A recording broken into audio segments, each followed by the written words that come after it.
penting pahamin dulu. Oke.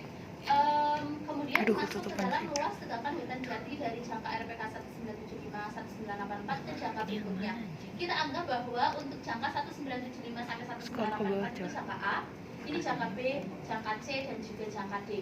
Tujuan dari tabel 2 itu kita tidak ada perhitungan sama sekali, tetapi untuk memudahkan kalian dalam mengerjakan data. Di mana kita membuat, kenapa ini ditulisnya di paling agak ke bawah sini? Ini sebenarnya untuk membantu. Jadi ketika di tahun 1975 suatu petak dia berada di kelas umur 1.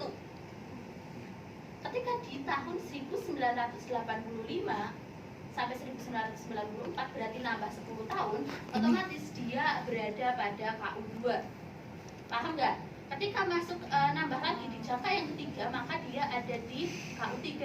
Di jangka keempat dia ada di KU keempat. Paham? Kalau di sini dia umurnya adalah 25 tahun, berarti 10 tahun kemudian dia umurnya adalah 35 tahun. Posisinya ada di KU 4. Maju lagi, nambah 10 tahun lagi, berarti ada di 45 tahun, dia ada di KU 5. Maju lagi, 55 tahun, dia ada di KU 6.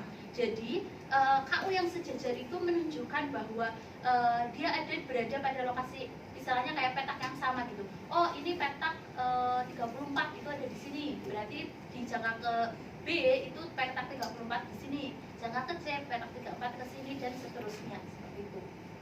Oke. Sampai sini paham?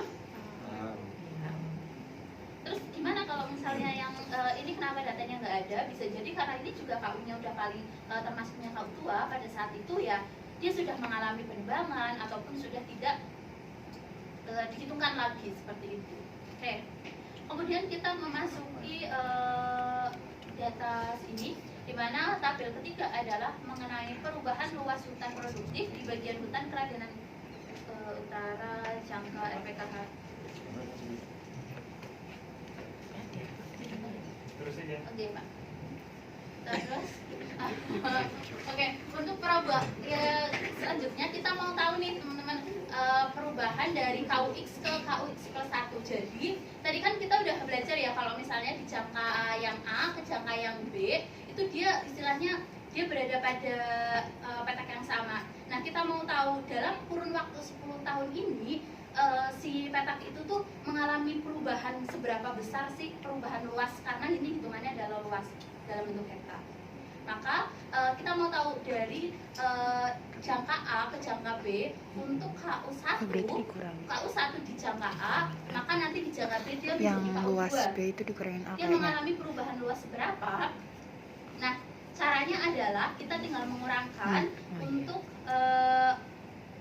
luas yang berada pada jangka yang B dikurangi ke jangka yang A. Jadi kita pengen tahu selisihnya dari 761 akhirnya ke 612. Kalau misalnya nalar ya berarti kan dia mengalami penurunan. Nah, penurunannya berapa? Setelah kita hitung, penurunannya adalah minus 148 hektar. Kemudian untuk yang KU kedua, KU ketiga dan seterusnya juga dia sama. Iya, untuk highlight lagi. Nah, perubahan yang akan kita gunakan dan dimasukkan ke dalam CPC adalah sampai pada KU7. Nah, kenapa hanya pada sampai ke KU7? Karena